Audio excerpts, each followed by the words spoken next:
প্রতি বছর আসলে ফ্যামিলি ডেটার জন্য ওয়েট করি। মাত্র ঢুকলাম, আমার মনে হয় অর্ধেক মানুষের সাথে দেখা করাই বাকি আছে। সো ফিলস গুড আর কি, ছোট বড় সবার সাথে দেখা হচ্ছে।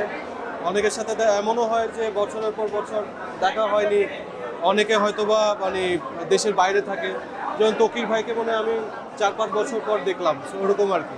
So it's feels good definitely. আসলে এরকম আয়োজন তো আমাদের প্রফেশনে কম হয়, কারণ একটা ইভেন্ট হলে আসলে আমরা এক হই, যেমন এটাও একটা ইভেন্ট, তো মিলন মেলা।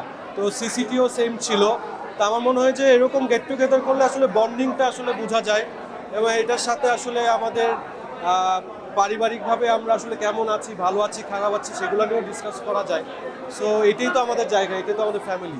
সো আমার মনে হয় যে এরকম ইভেন্ট বা এরকম ফ্যামিলিটা আরও হওয়া উচিত, অ্যাটলিস্ট বছরে 2বার। একটু নতুন করেই ভাবছি, সামনে কিছু মুভির কথাবার্তা চলছে, এই জন্য একটু নাটক থেকে একটু মানে যতটুকু সম্ভব বিরতির মধ্যে আছি।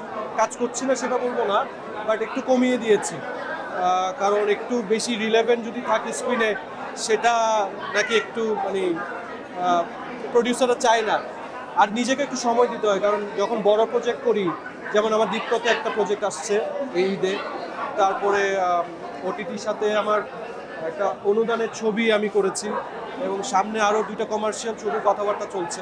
সো ওগুলোর জন্য আসলে স্ক্রিপ্ট রিডিং বলি, ডিরেক্টরদের সাথে বসা বলি, ক্যারেক্টারাইজেশন বলি, একটু সময় দেওয়া উচিত। আর মানে এটা আসলে শুনতে কেমন দেখাবে জানি না, একটা তো প্র্যাকটিসের মধ্যে দীর্ঘ 15-20 বছর। সো আসলে নিজেকে সময় দেওয়াটাও আমার মনে হয় অনেক ইম্পর্টেন্ট। সো ওইটাই করছি আর কি। ছোটোবেলায় তো আসলে মজাটাই করতাম, এখন দায়িত্বটা বেশি। এখন আসলে কোরবানির 2-3 দিন আগে থেকে আমার দায়িত্বটা শুরু হয়, এবং কোরবানির মাংস বিতরণ পর্যন্ত দায়িত্বটা থাকে। সো মিস করি ছোটোবেলায় আসলে ভালো ছিলাম মনে হয়। তখনকার ঈদ একরকম, এখনকার এনজয়মেন্টটা আসলে অন্যরকম, অন্যভাবে উপলব্ধি করি।